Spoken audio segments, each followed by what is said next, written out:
সবাইকে আসসালামু আলাইকুম। ফুটন্ত গরম পানিতে কাঁচা পাকা বড়ি দিয়ে খুবই মজার একটা রেসিপি বানানো যায়, যেটা অনেকেই জানে না।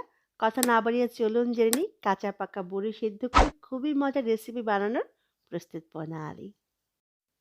আজকের রেসিপির জন্য আমি এখানে হাফ কেজি কাঁচা পাকা বড়ি নিয়েছি। বড়িগুলোকে খুব ভালো করে ধুয়ে আমি বোটাটা ফেলে নিয়েছি।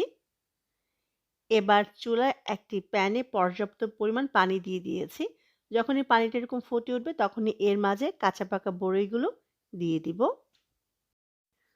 আজকে আমি হাফ কেজি বড়ি অনুপাতে প্রতিটা উপকরণ ব্যবহার করব। আপনি যদি বড়ির পরিমাণ বাড়িয়ে দেন সেক্ষেত্রে প্রতিটা উপকরণের পরিমাণ কিন্তু সেই অনুপাতেই বাড়িয়ে ব্যবহার করতে হবে। বড়ইগুলোকে আমি প্রায় ১০ থেকে ১২ মিনিটের মতো সেদ্ধ করে নিয়েছি। বড়িগুলো সেদ্ধ হয়ে গেছে, এবার উঠিয়ে নিব। উঠিয়ে আমি পানিটা ছেঁকে ফেলে দিব। একটা পাত্রে নিয়ে নিয়েছি ৩ টা শুকনা মরিচ, ৩ টা বড় সাইজের রসুনের কোয়া। আপনি ঝাল বেশি পছন্দ করলে মরিচের পরিমাণটা বাড়িয়ে দিতে পারবেন। দিয়ে দিচ্ছি ১ চা চামচ পরিমাণ পাঁচফোড়ন। আমি আবারও বলছি আজকে আমি হাফ কেজি বড়ি অনুপাতে প্রতিটি উপকরণ ব্যবহার করছি। দিয়ে দিচ্ছি ১ চা চামচ পরিমাণ সাদা সরিষা। আপনি চাইলে এখানে লাল সরিষাটাও ব্যবহার করতে পারবেন। দিয়ে দিচ্ছি সামান্য একটু লবণ। লবণ দিয়ে মশলাগুলো বাটলে সরিষাটা আর তিতা লাগবে না। দিয়ে দিচ্ছি হাফ চা চামচ পরিমাণ জিরা। এবার এখানে আমি 1/4 কাপ পরিমাণ ভিনেগার নিয়ে নিয়েছি। এটা একেবারেই অপশনাল। যদি আপনি সংরক্ষণ করতে চান সেক্ষেত্রে ভিনেগারটা ব্যবহার করবেন। আপনি যদি সংরক্ষণ করতে না চান সেক্ষেত্রে ভিনেগার ব্যবহার করার কোনো প্রয়োজন নেই। ভিনেগার বা সাদা সিরকার পরিবর্তে আপনি পানিও ব্যবহার করতে পারবেন। আমি সাদা সিরকার সাহায্যে মসলাটা আধা ভাঙা করে বেটে নিব। দেখুন এরকম আধা ভাঙা করে আমি বেটে নিয়েছি। চলে এলাম চুলায়। চুলায় একটি প্যানে দিয়ে দিব ৩ থেকে ৪ টেবিল চামচ পরিমাণ সরিষার তেল।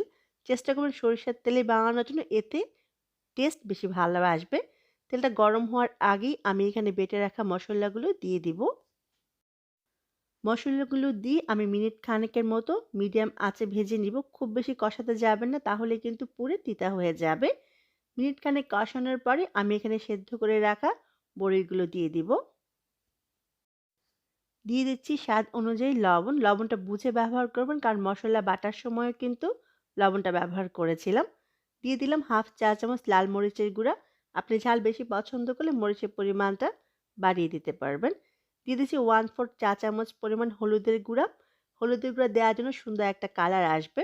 এবার সবগুলো উপকরণ একত্রে খুব ভালো করে নেড়ে মিশিয়ে নিব। চুলার আঁচটা কিন্তু মাঝারি থাকবে। আমি প্রায় ৩ থেকে ৪ মিনিটের মতো রান্না করে নিব। বড়িগুলো থেকেও কিন্তু অনেকখানি পানি বের হবে। বড়িগুলো ৩ থেকে ৪ মিনিট কষিয়ে নেওয়ার পরে আমি এখানে হাফ কাপ পরিমাণ চিনি দিয়ে দিলাম। আপনি কতটুকু মিষ্টি খাবেন আর বড়িটা কতটুকু টক বা মিষ্টি তার উপর ডিপেন্ড করে চিনির পরিমাণটা কম বেশি করে নিতে পারবেন। চিনিটা গলে অনেকখানি পানি বের হবে। আমি এখানে ভিনেগার ব্যবহার করব চিনিটা গলানোর জন্য। আপনি যদি সংরক্ষণ না করতে চান সেক্ষেত্রে ভিনেগারের পরিবর্তে এখানে পানি ব্যবহার করতে পারবেন। আমি এখানে ২ টেবিল চামচ পরিমাণ ভিনেগার দিয়ে দিচ্ছি।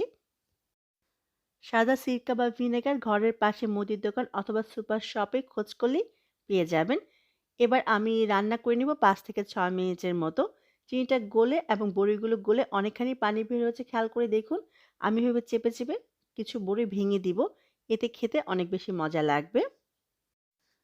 আমি আরও প্রায় ১০ থেকে ১২ মিনিটের মতো মিডিয়াম আঁচে রান্না করে নিয়েছি। এই পর্যায়ে দিয়ে দিব ১ চা চামচ পরিমাণ ভাজা পাঁচফোড়নের গুঁড়া। এতে খুব সুন্দর একটা ফ্লেভার আসবে। খুব ভালো করে পাঁচফোড়নের গুঁড়াটা আমি নেড়ে মিশিয়ে নিব। চুলা আঁচটা মাঝারি থাকবে এবং এই পানিটুকু শুকিয়ে যাওয়া পর্যন্ত আমি রান্না করে নিব। ৫ থেকে ৬ মিনিট রান্নার পরে পানিটা শুকিয়ে যখন কালারটা এরকম ব্রাউন কালার হয়ে আসবে, তখনই বুঝতে হবে আমার বড়ির আচারটা রেডি হয়ে গেছে। এবার আমি চুলা থেকে নামিয়ে নিব। চুলা থেকে নামিয়ে ঠান্ডা হওয়ার পর ফিরে আসব। এই আচারটা কিন্তু আপনি বছর খানেক সংরক্ষণ করে খেতে পারবেন। আর যদি আপনি ভিনেগার ব্যবহার না করেন তাহলে ১৫ দিন পর্যন্ত আচারটা ভালো থাকবে। কাঁচা বড়ি দিয়ে এভাবে আচার বানালে খেয়ে কেউ বলতেই পারবে না কাঁচা বড়ি দিয়ে বানানো। অবশ্যই বানাবেন। আজকের জন্য আল্লাহ হাফেজ।